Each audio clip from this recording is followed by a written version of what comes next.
time is now for organizations or schools like JCTC and KCTCS. People are finally getting it that a high school degree does not cut it. So whether JCTC is a gateway to a 4-year degree or a PhD or a technical certificate, the amount of attention and enthusiasm that I see around JCTC is unparalleled. So a very exciting time to be there right now. The teachers actually care. They do care about your success in your future. They want to see you grow as an artist. If you're a nurse, they want to see you grow as a nurse. In whatever you feel you're achieving, they want to see you grow. Community colleges play a pivotal role in us achieving our goals.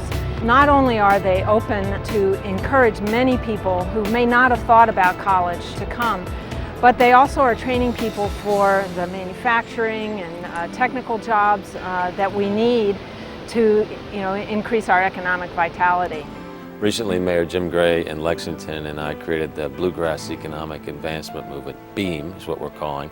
And it's about creating advanced manufacturing jobs here in the Louisville-Lexington region. We're calling it the Bluegrass region. So we're going to be a pilot for the country on how to get these middle-income jobs back. Now, an important part of this is making sure that we've got a great pipeline with our educational partners. So JCTC is super critical to the success of this economic partnership working. In addition to our wide array of credentials, gosh, we offer 70 different career fields, 300 different credentials. We also have an extensive program with employers in our region. In fact, our Workforce Solutions program served last year more than 1,000 different companies in one way or another. And for about 50 of those companies, it's extensive on-site training.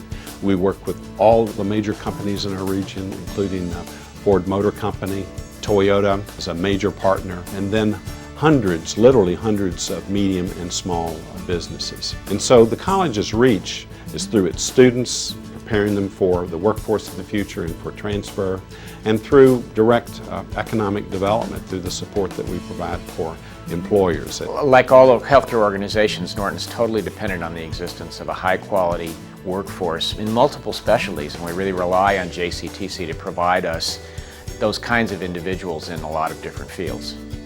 Toyota has made a significant investment over the past 3 years, close to $1 million into Jefferson. And how that has impacted us is that anytime new technology comes out, Jefferson is receiving that vehicle, we're receiving the training on that vehicle, and then we pass it on to the students. So any student graduating from Jefferson has the latest training on the newest technology that Toyota has. Why did Toyota pick Jefferson? Jefferson was willing to step up to the plate. We have remodeled facilities, we have added tools and equipment, we have added faculty and staff to actually make this work. And that has been a huge commitment from Jefferson. The T10 program especially has really taken technical college to a higher level. It's no longer show up and sit back and relax and you get your A's. We are educating people now to be successful in a career path. JCTC also enjoys an invaluable partnership with Ford Motor Company.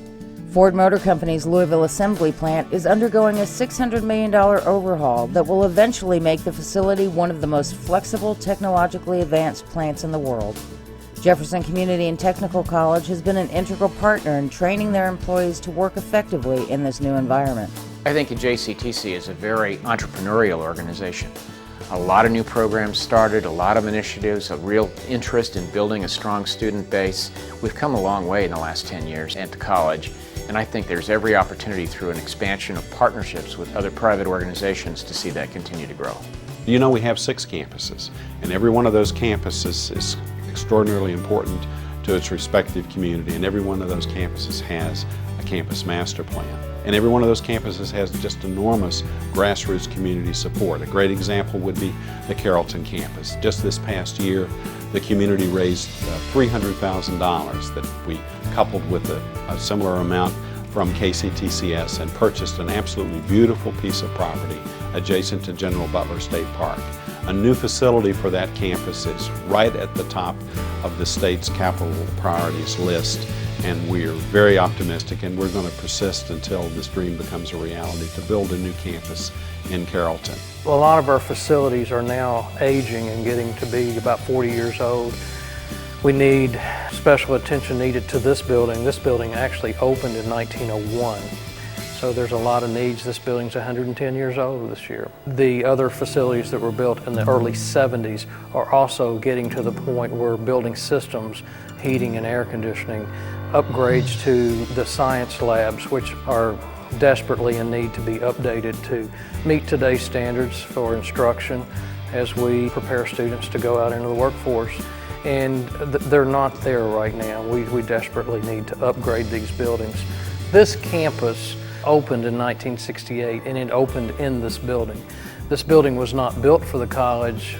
It was actually originally built for the Presbyterian Theological Seminary. It opened in 1901, and they were here until the early 1960s. We're ready to go. It's not something that's going to take a long time. So if the funding is there, this can be turned around very quickly to create the project to get in and do the renovation. A lot of the groundwork has already been laid. We just need the support to help us finish the job. We at Jefferson are developing a 20-year plan for the expansion of our downtown campus. Our campus expansion plan will unfold in 3 distinct phases. In the first phase, our focus is on the college's compelling need for student parking. Jefferson currently owns and leases only about half of the student parking that is needed during the peak times. As we begin to obtain adequate off-campus parking, we're going to move into phase 2, which focuses on obtaining over the next 3 biennial sessions of the General Assembly $28 million to complete the renovations of our Hartford Tower and the Seminary Building, critically important project on our downtown campus, and then an additional $50 million for a student center and a classroom building on the current campus at 2nd and Broadway. But phase 3 is the most ambitious and the most exciting. As we continue to acquire land south of Broadway, plans for this expanded campus include adding a new classroom building in the current student parking lot, as well as a new building for library and the bookstore. Now, south of Broadway, our plans are to construct a multi-building Center for Advanced Technology, which will focus on educating the workforce in high-wage, high-demand careers, which are critically important to Louisville's economic future. This center will include a manufacturing education facility that employs the latest technology and manufacturing practices and meets the high demands of contemporary manufacturers.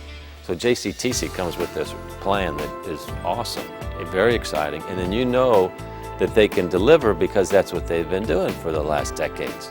So you got a good organization that's growing, that fills a vital need for the community, that has a lot of community support, that's in a part of town that we love to see investment in, and they come with this beautiful plan. So I'm like, touchdown. So it's exciting for JCTC by itself, but then when you put it together with the bigger picture of what's going on in town, we got to do it. A project like this is going to be big and inspiring. We're going to need the support of our legislative delegation. We're going to need the support of our community moving forward.